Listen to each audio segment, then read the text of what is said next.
Donc pour les personnes comme moi qui ont un souci de ventilation qui ne fonctionne plus. Donc voilà, donc là j'ai démonté la pièce qui est derrière justement le variateur de température de Fiat Ducato. Donc moi c'est un Fiat Ducato 2011. Pour les personnes qui ont un souci sur cette ventilation hein, qui lorsque soit parfois elle reste à 4 puisque justement elle est en force quand elle est en position 4. Donc pour savoir si le problème vient soit de la résistance qui se trouve sous le tableau de bord, soit du bouton, enfin voilà, moi j'ai fait le test hein, sur un tuto que j'ai trouvé sur internet, donc je fais une vidéo dessus.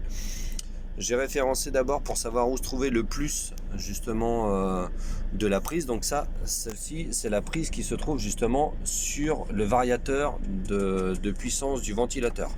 Donc là j'ai débranché la prise. Donc quand vous avez la prise, justement le tenon de cette prise qui se trouve en dessous, là on voit le tenon de la prise qui est en dessous, hein, je ne sais pas si vous voyez.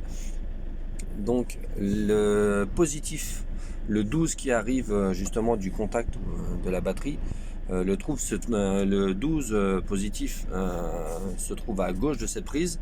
Et donc pour voir si la ventilation fonctionne, si le système fonctionne bien, eh ben, il suffit juste de chanter. Donc moi j'ai mis un bout de fil, comme vous pouvez voir, un bout de fil qui fait une quinzaine de centimètres. Et donc lorsque l'on se met au contact, je vais mettre la lampe hein, pour qu'on voit mieux.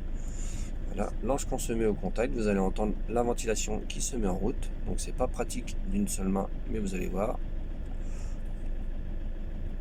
Je vais y arriver. Alors, ce que je vais faire, c'est que je vais poser. Ça va être beaucoup plus simple, si c'est possible. Donc là, si vous voyez toujours cette prise, je vais décaler un tout petit peu. Voilà, vous voyez la prise. Vous allez entendre le système qui se met en route. Donc la première vitesse, celle-ci. Donc la ventilation, on ne l'entend pas forcément. Deuxième vitesse, on entend la ventilation qui se met en route. Troisième vitesse. Attention, quatrième vitesse, donc là on change complètement circuit, donc généralement ça fait une étincelle. Voilà.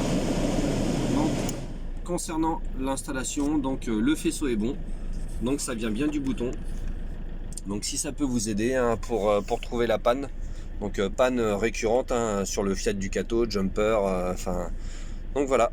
Moi maintenant je commande un bouton, j'en ai trouvé un sur Amazon à une quinzaine d'euros. Au lieu de changer tout ce bloc là, moi j'ai été voir chez le concessionnaire, il me propose de changer tout le bloc pour 830 euros environ. Donc bah voilà, si ça peut vous aider, bon courage à vous.